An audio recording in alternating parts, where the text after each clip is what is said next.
Me.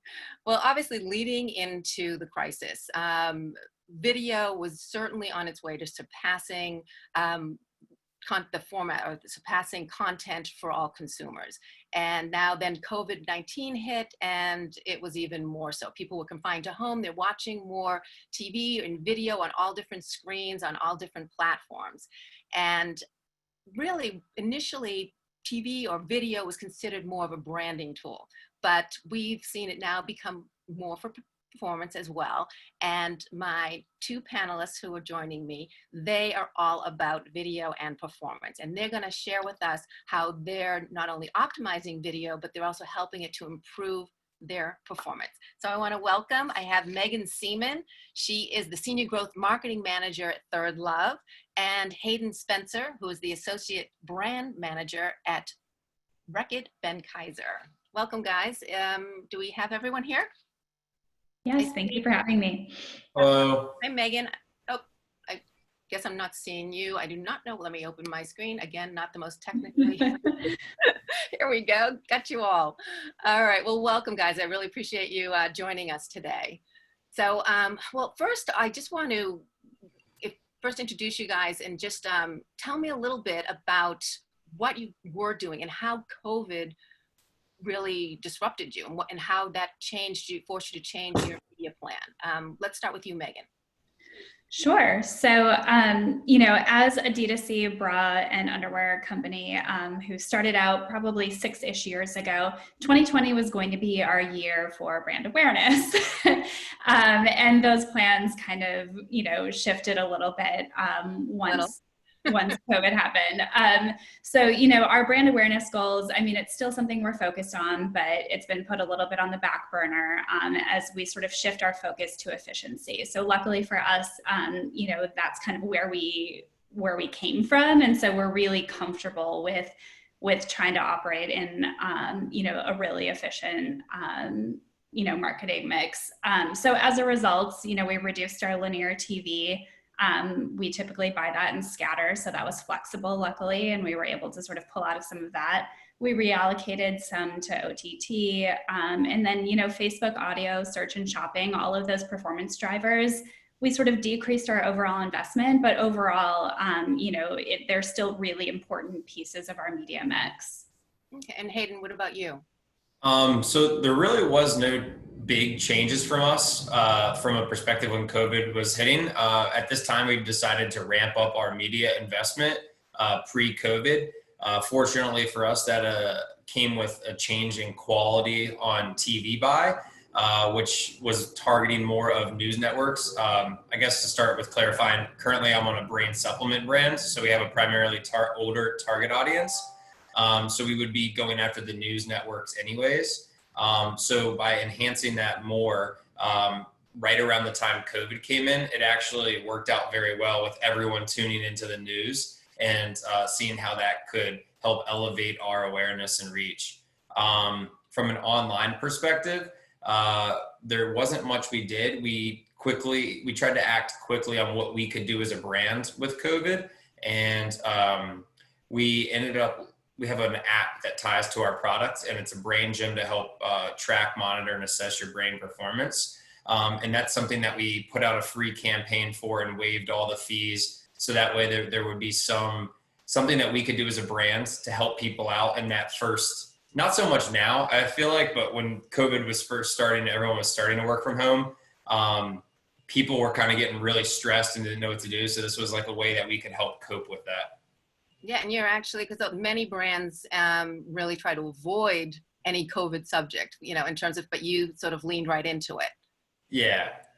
Well, now I know with, for you, for Megan, with ThirdLove, you guys have always been, you know, pretty efficient. That's really, video was your vehicle and it was always driving performance.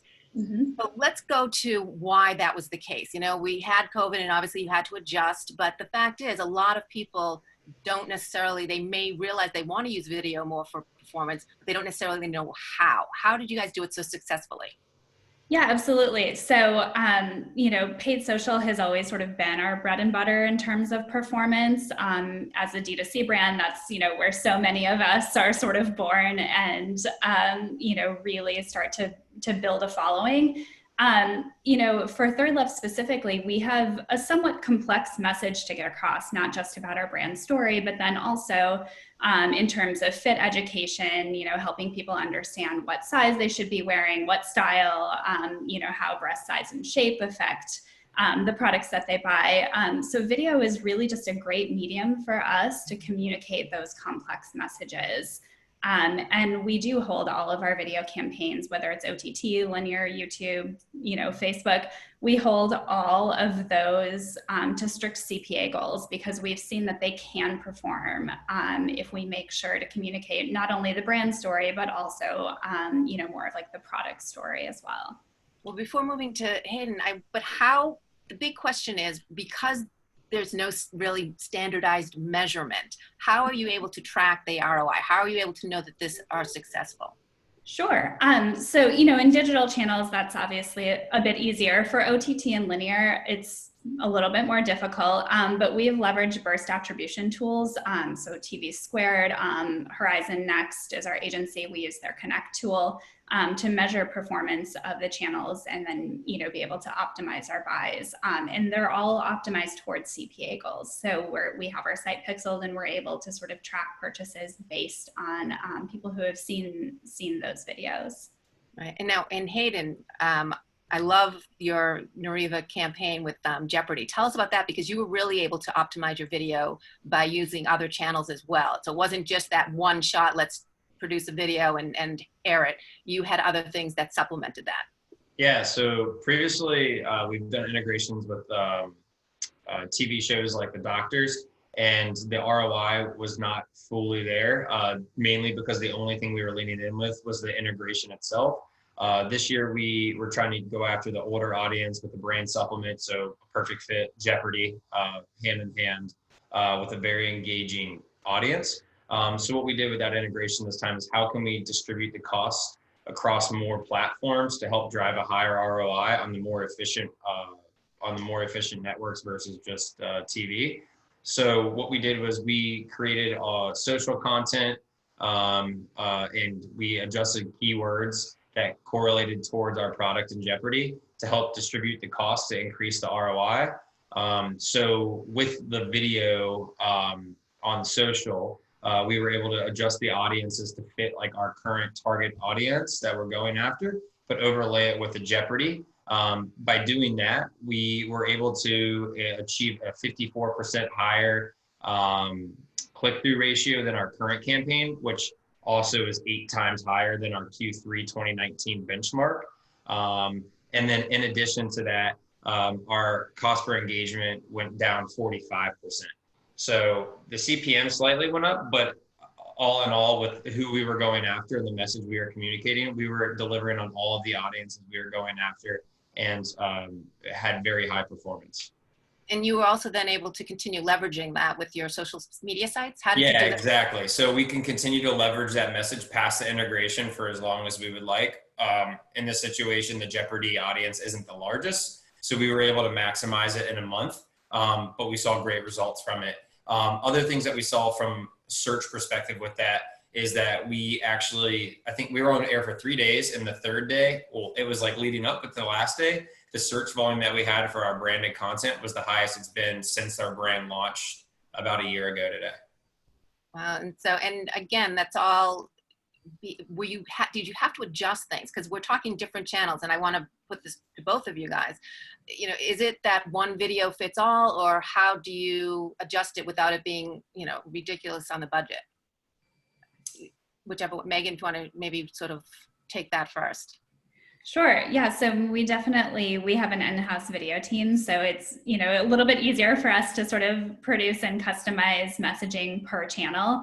But it's really important to sort of understand the kind of messaging that, you know, that works in each channel. So we did a Hulu buy this year, and you know, we decided to align with a couple of their new shows Little Fires Everywhere, which is written, produced, directed by women, and Mrs. America, which is a show about the fight to pass the Equal Rights Amendment. So for us to put together an ad that really sort of spoke to those sort of issues, as a brand that celebrates and supports women, our messaging there is even more effective when aligned with those shows. And in an early read, we saw a double-digit lift in brand favorability, but even more exciting than that is that we've seen similar lifts in purchase intent. So it's clear that aligning that message not only has positive results on the brand, but also on the business. And so many, usually we're concerned with targeting the right audience, but that's not always the case. The message can be more important. Yeah, I mean, I think they're obviously all important, right? But I mean, I think, buying the right audience is really key for us, especially, we already sort of, are limited to sort of targeting only half the population to begin with. But then, yeah, I think that the contextual alignment of that messaging is really important and really can sort of amplify the targeting that you have already put in place. And Hayden, how about for you guys? Now, when you sort of, you obviously for linear, that's very different than when you go into social and any other channel. How did you guys adjust that? Yeah, so going back to our brand launch about a year ago, we started with about 6 different audience groups that we've had from consumer work while building the brand, such as busy professionals, busy parents, gamers, students, kind of going across. And then we were weekly meeting and adapting creative. And it was starting to get to too much of a workload for the return. So our strategy to that point, we adjusted and really went after our top performing audience and really doubled down there. And since making those changes where we are going after, an older audience that's interested in supplements, we've seen skyrocketing in sales. So that's where we've increased the media and put more support behind that. So finding the right audience and then making sure that that message correlates with them, from using the correct talent inside of that creative to using relatable points that the product has to offer. We've seen strong success in going after the correct audience and then doubling down on the strongest performing. Right. And now, obviously, we're still in the crisis, or hopefully coming out of the crisis. Tell me what you've learned during this, because Megan, especially you, as you said, you were on your way to sort of looking towards branding and doing maybe linear TV. You had to stop that. What do you see moving forward, and what have you learned during this situation that you could continue doing? Yeah, I mean, I think the biggest learning is that we've really sort of, I think, gotten to this place where we can get our video advertising to perform both from an efficiency standpoint while sort of driving that brand awareness and that favorability and purchase intent. So, I think it's a challenge to construct creative that does all of those things. And, I think we typically think about really wanting to be crystal clear about one single KPI to focus on. But there are sort of other effects, right, of what you're putting in market. So even if the laser focus is on that CPA KPI, like, you can also sort of still see some brand results. And so it's, it can be both. Right. And before Hayden I want to remind everyone that you can ask questions of both Megan and Hayden. So just please feel free to make sure you raise your hand and we'll call on you. But Hayden, I want to hear what you've really learned and how you're planning to move forward. Honestly, the biggest thing we've learned is outside of media, and it's just supply on e-com, to make sure that you have enough supply on e-com for all of your products with people ordering. But from like a tactical standpoint, I think making sure that you have, like, we increased our drive to Amazon and really trying to like dial up and put more attention towards our e-com platforms such as D2C or Amazon itself. Previously, it's always kind of been more of a back burner thing that's been trying to get more prioritized across the brands in recent time. But this really just goes to emphasize the importance of e-com. And how it's going to affect us moving forward is this is going to change the buying patterns of, a large majority of the population. So now that we've learned kind of the tougher way to go about it. We need to keep ecom top of mind moving forward as we go into 2022 and on. Or 21, sorry. I'm off the Skip a year. Time's flying. Bypass all of this. Then we'll be really clean and everyone will be happy and healthy. Okay, well, Steve, do we have any questions? Yeah, we do. Jeff Alderman, I've got you queued up. Go ahead and ask. Yeah, hey guys. Thanks, Steve. So question for the panelists, just curious if you can share any specifics, if possible, on kind of video partners and formats that have really driven the best results for you over the last few months. Yeah, I can go first. For us, it's been YouTube. YouTube still allows us to get really granular with our audiences that we're going after. And with a category that has such a low household penetration, I think we're around 2.5% household penetration. It gives us the ability to create content that people can relate to a need with a brain moments, like we call them brain victories. You know, that moment where you're in a boardroom and everyone's names you don't remember, but then all of a sudden you were able to recite all their names and you have that victory. You're really able to communicate that point that someone can relate to in a video much more than a digital or a quick social asset. And by communicating that to the right targeted audiences, we're able to really introduce this category to tons of people and drive them down the funnel, knowing that now, hey, not only might I be interested in a brain supplement, but I actually think I might need the brain supplement. And for us, you know, paid social is definitely the primary channel for us. Facebook and Instagram, you know, are really strong performers for us. I think one of the things as sort of a D2C brand that's a little bit less unknown, that sort of social proof and sort of that kind of like the third party endorsement from either friends or influencers that we use is really helpful to sort of build trust and, you know, try to get people to, I guess, trial the product and to sort of want to buy from the brand. We've not really seen a lot of success thus far in YouTube, although it's somewhere we continue to test.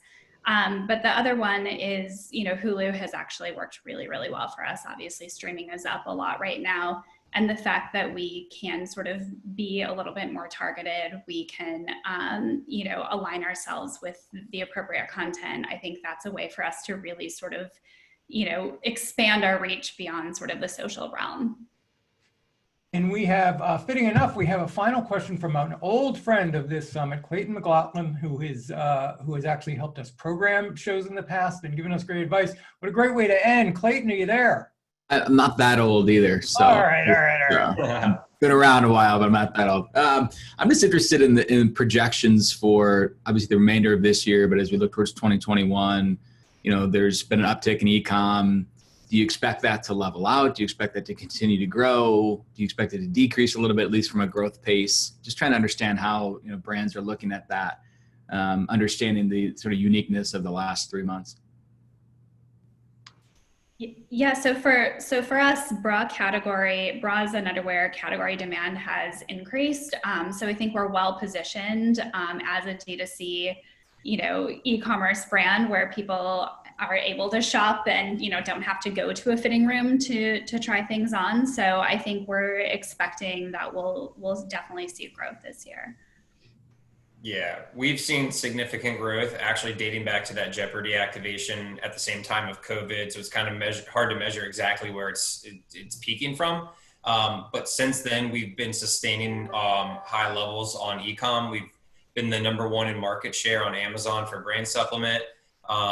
So we are continuing to grow. We're fueling more investment behind it in terms of having a full funnel driving to Amazon. So with broadening portfolios that reach across larger demographics than just the older age, we're fully expecting to have support behind e-com and that to become one of our top 3 retailers in the near future. All right, actually, we have one. Let me read one. We have one more question that came in through the chat channel from Jeff Ritterband. For both of you, are you measuring ROAS in the same manner as you are search and social? Are you increasing look back windows or measuring how video drives across your other marketing channels? Yeah, we use the same attribution windows for digital and for video. You know, there's not a long sort of research phase for people buying bras and underwear. So we really want to make sure that we're capturing incremental purchases with our media. So we use pretty short standardized attribution windows. Yeah. Well, I'll kick it back to you to end it up, Lisa, and then we'll wrap the show. All right, well, sounds good. Well, thank you guys so much. I really appreciate you joining us, and everyone, Megan Seman from ThirdLove and Hayden Spencer from, I've always had difficulty, Reckitt, Benckiser. I want to make RB. RB, thank you. But you guys were great. Really, it was so informative. So I really appreciate you guys joining us. Thanks.